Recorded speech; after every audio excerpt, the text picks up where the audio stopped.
세상을 떠들썩하게 만든 조두순 사건의 조두순의 얼굴이 방송을 통해 최초로 공개됐습니다. 24일 MBC 실화탐사대가 재범 방지를 위해 조두순의 사진을 공개한 건데요. 조두순은 2020년 12월 출소를 앞두고 있습니다.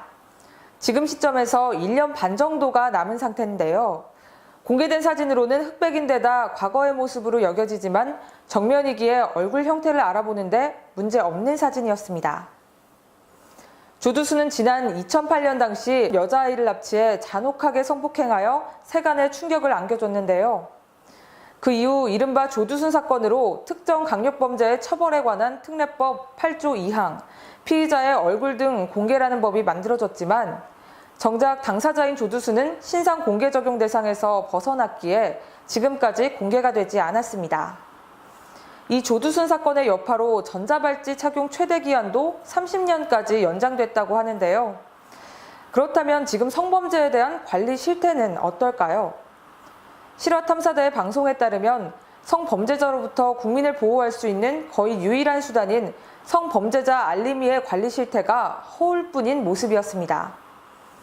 성범죄자의 실거주지로 등록된 곳 중에는 무덤, 공장, 공터 등 장소들이 다수 섞여 있는 실정이었기 때문인데요.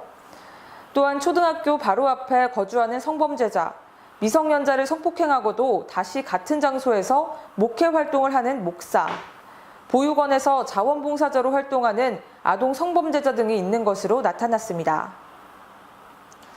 사실 아이들 곁에 성범죄자가 못 가게 하려고 취업 제한 제도가 생긴 건데 어떻게 아동 성범죄자가 과거를 숨기고 다시 아이들에게 몹쓸 짓을 할 수 있는 환경을 만드는 건지 이해가 되지 않네요.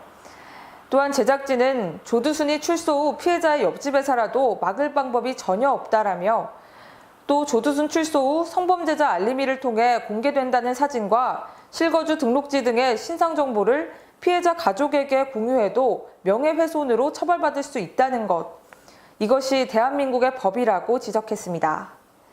정말 공개된 사진과 실거주지, 등록지, 신상 정보를 피해자 가족에게 공유해도 명예훼손으로 처벌받을 수 있다는 것은 공개의 의미가 있는 건지 저 또한 의문이 듭니다. 또한 이 홈페이지 속 정보를 다른 이에게 공개할 경우 5년 이하의 징역, 5천만 원 이하의 벌금에 처해진다고 하는데요. 제가 여러 기사들의 댓글을 살펴봤는데 무서워서 이웃에게 주의를 당부할 수도 없겠다는 의견이 줄을 이뤘습니다. 이런 법안은 빨리 더 나은 방향으로 시정돼야 하지 않을까 생각이 드는데요. 제작진은 조두순의 얼굴 공개에 대해 국민 다수의 안전과 범죄자의 명예 및 초상권 중 무엇이 더 중요한지에 대한 답을 방송에서 찾아달라고 했습니다. 심신미약으로 2년 감형돼 약 1년 후면 사회로 나오게 될 조두순. 이 상황에서 불안과 분노를 담은 청원들이 계속되고 있다고 하는데요.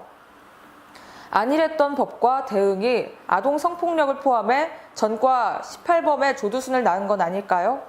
소 잃고 외양간 고치는 일 없어야겠습니다. 이에 따른 정부의 대응이 어떤 방향으로 흘러갈지 지켜보겠습니다.